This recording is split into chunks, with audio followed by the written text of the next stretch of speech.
Hey everyone, welcome back to Dr. Ahmed Samir Insights channel.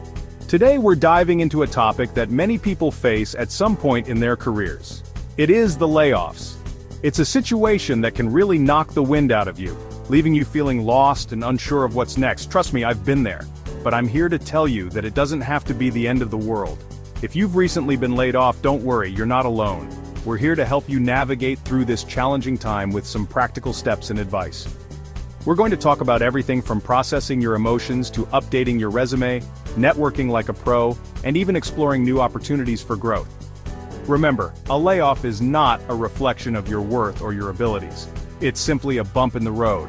And with the right mindset and a little bit of effort, you can bounce back stronger than ever.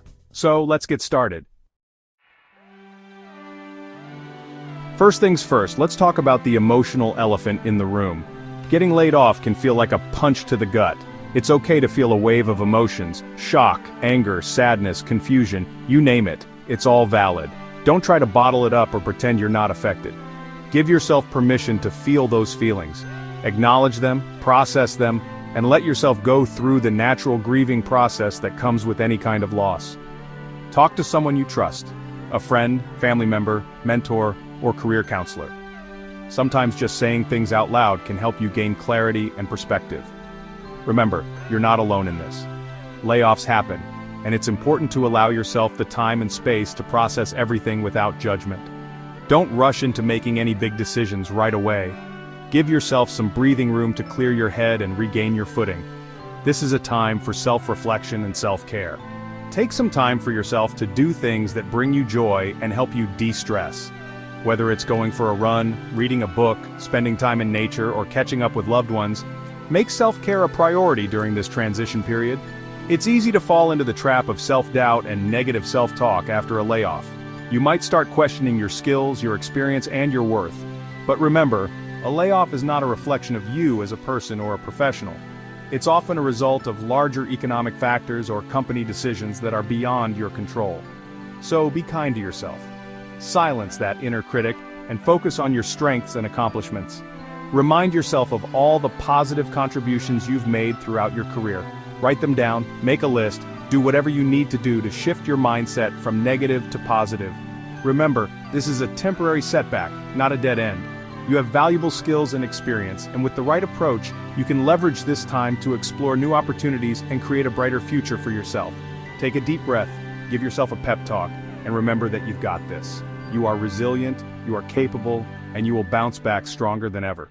Now that we've covered the importance of taking a moment to process, let's move on to some practical steps you can take to get back on track. Now that you've had some time to process, let's get down to business. It's time to dust off that resume and give it a makeover. Think of your resume as your personal marketing brochure. It's the first impression you make on potential employers, so you want to make sure it's polished, professional, and highlights your most relevant skills and experience. Start by reviewing your previous roles and responsibilities. What were your key accomplishments? What projects did you excel in? What skills did you develop that are in high demand in today's job market? Once you have a good understanding of your strengths, tailor your resume to the specific jobs and industries you're targeting. Use keywords that are relevant to those fields and highlight your accomplishments in a way that showcases your value to potential employers. Don't be afraid to brag a little. This is not the time to be modest. Quantify your achievements whenever possible. Instead of saying you improved customer satisfaction, say you increased customer satisfaction by 15%. Numbers speak volumes. And while you're at it, don't forget to update your LinkedIn profile. LinkedIn is like your online resume, but it's so much more than that. It's a powerful networking tool that can connect you with recruiters, hiring managers, and other professionals in your field. Make sure your LinkedIn profile is complete and up to date, with a professional headshot, a compelling headline, and a detailed summary of your experience and skills. Use keywords strategically throughout your profile to increase your visibility in search results. Think of your LinkedIn profile as your digital elevator pitch. You want to capture the attention of potential employers and make them want to learn more about you. And don't forget to network. Reach out to your connections. Let them know you're looking for new opportunities, and see if they know of any open positions or have any advice to share. Updating your resume and LinkedIn profile might seem like a daunting task, but it's an essential step in your job search journey. So, put on your marketing hat, channel your inner Don Draper, and let's make you irresistible to potential employers. All right, let's talk about networking. I know, for some of us, the word networking can feel about as appealing as a root canal, but trust me on this one, networking is not about schmoozing or being fake. It's about building genuine connections with people in your field and beyond.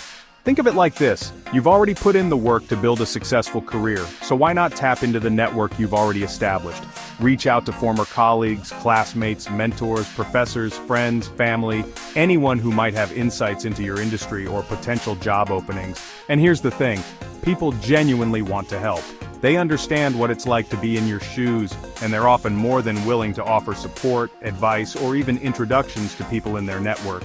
Don't be afraid to ask for informational interviews. These are informal conversations where you can learn more about a particular company, industry, or role. It's a great way to gain valuable insights, expand your network, and potentially uncover hidden job opportunities. When you're reaching out to people, be clear about your goals and what you're hoping to achieve. Are you looking for advice on your resume? Are you interested in learning more about a specific company?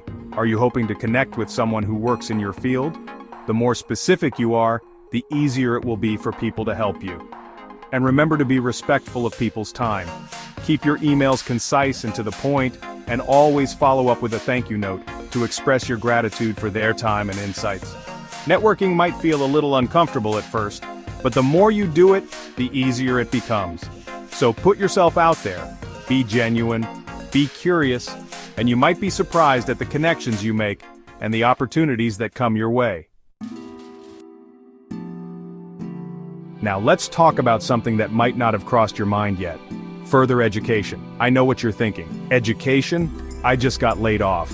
I'm not trying to go back to school. Hear me out. I'm not necessarily talking about a full-blown degree program, although hey, if that's something you're interested in, go for it. There are tons of shorter-term, more affordable options out there that can help you gain valuable skills and boost your resume. Think online courses, boot camps, certifications, workshops, the list goes on. The beauty of these programs is that they're often tailored to specific industries and in-demand skills, so you can focus on areas that will make you more marketable to potential employers. Plus, taking the initiative to invest in your professional development shows employers that you're committed to growth and staying ahead of the curve. It's like saying, hey, I'm not just sitting around waiting for the phone to ring, I'm actively working on improving my skills and knowledge.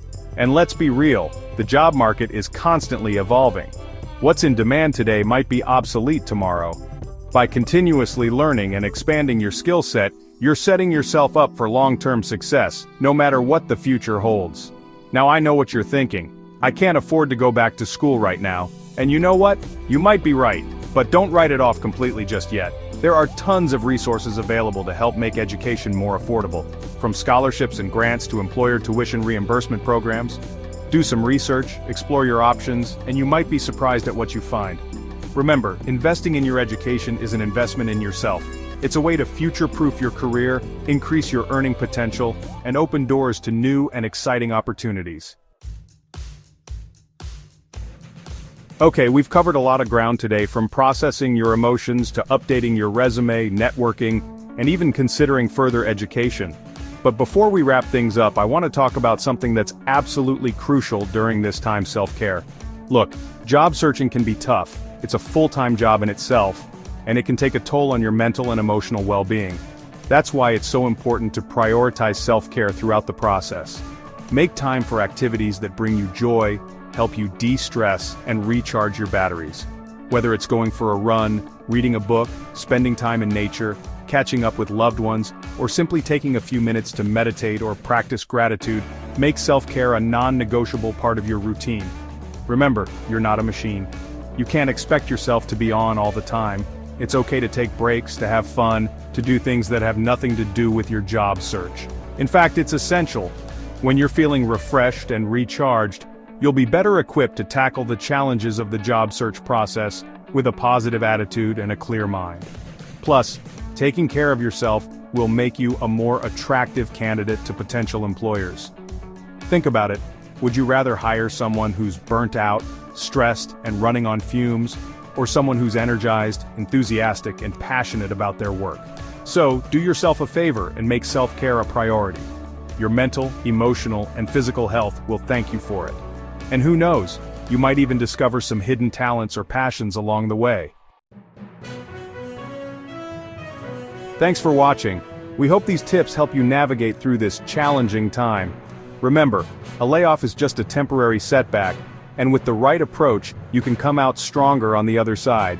Take it one step at a time, be kind to yourself, and don't be afraid to ask for help along the way. You've got this. Don't forget to like, subscribe, and share this video with anyone who might find it helpful. See you in the next one.